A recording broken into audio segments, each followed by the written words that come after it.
Hello mga ka-Virgin. So ayan, maulan-ulan na umaga sa inyong lahat. So DF naman ng Virgin ngayon kasi hindi ako nakapag-DF ng mga nakaraang araw kasi yun nga ako lang mag-isa kasi sa area namin. So ngayon ako nag-day off kasi yun may kasama naman ako sa store.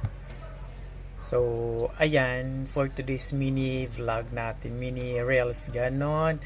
So pupunta muna ang Virgin sa Binakayan. Magpapa-change oil tayo kay Virgin.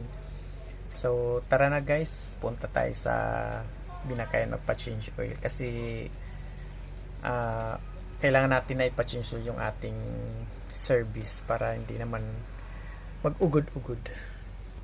Arat na!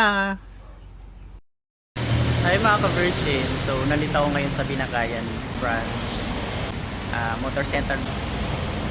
Pa-change oil ko po si Virgin para okay na mo yung ano. So ayan na mga ka-Virgin. So tapos na po mag-change oil ang Vico. So ayan, thank you for watching mga ka-Virgin. So yan. Thank you guys.